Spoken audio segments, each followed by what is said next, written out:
নমস্কার বন্ধুরা, মাত্র একটা ডিম আর একটা পেঁয়াজ দিয়ে তৈরি করে দেখাবো দুর্দান্ত স্বাদের সকালের জলখাবার বা বিকালের টিফিনের একটি রেসিপি। চলুন কি কি লাগছে দেখে নিই। প্রথমেই একটা বাটিতে আমি নিয়ে নিয়েছি 6 চামচ ময়দা। তার মধ্যে আমি দিয়ে দেব একটা গোটা পেঁয়াজ কুচি,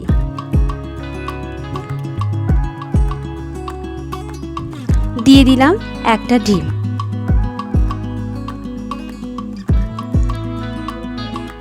তার সাথে দিয়ে দেব সামান্য লবণ, আপনারা আপনাদের স্বাদ অনুযায়ী দেবেন। এবং তার সাথে ঝালের জন্য আমি এখানে কাঁচা লঙ্কার পরিবর্তে দিয়ে দিলাম শুকনো লঙ্কার গুঁড়ো। এখানে আমি হাফ চামচ শুকনো লঙ্কার গুঁড়ো দিয়েছি। আর দিয়ে দেব পরিমাণ মতো জল। প্রথমে আমি অল্প জল দিয়ে ব্যাটারটাকে ভালো করে মিক্স করে নেব। এই রান্নাটি করতে খুব কম সময় লাগে এবং খুব কম সময় কিন্তু অল্প উপকরণে রান্নাটি তৈরি হয়ে যায়। আবারও একটু জল দিয়ে ভালো করে মিক্স করে নিচ্ছি। এখানে আরও কিছু পরিমাণ আমি জল দিলাম। এখানে প্রায় আমি 1 কাপের মতো জল দিয়েছি। দিয়ে ভালো করে ব্যাটারটা তৈরি করে নিচ্ছি। ব্যাটারটা খুব ঘনও হবে না, খুব পাতলাও হবে না, ঠিক সেই রকমভাবেই কিন্তু আমাদের ব্যাটারটা তৈরি করে নিতে হবে। তৈরি হয়ে গেল ব্যাটারটা।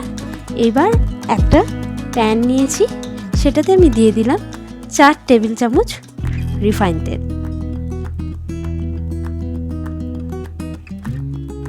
তেলটাকে ভালো করে প্যানের মধ্যে ছড়িয়ে নিচ্ছি। এইবার আমি তৈরি করে রাখা ব্যাটারটা এর মধ্যে দিয়ে দেব। আমার চ্যানেলে ভিডিওগুলো দেখতে আপনাদের কেমন লাগছে অবশ্যই কমেন্ট করে জানাবেন। ভালো লাগলে অবশ্যই সাবস্ক্রাইব করে চ্যানেলটার পাশে থাকবেন। চামচ দিয়ে এরকমভাবে স্প্রেড করে দিতে হবে সমানভাবে।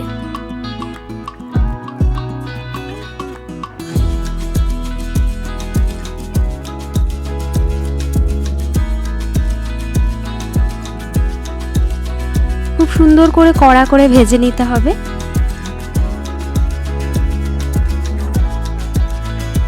কড়া করে ভাজা হয়ে গেছে। এইভাবেই আমি আরও একটা ভেজে নেব।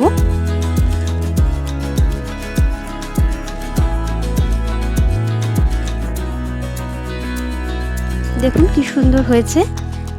এই দিয়েই কিন্তু সকালের জলখাবারটা ভালো মতোই হয়ে যাবে।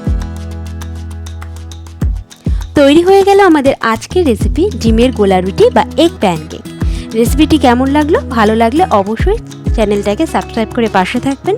আরও নতুন ভিডিও দেখার জন্য চ্যানেলটাকে সাবস্ক্রাইব করে রাখুন।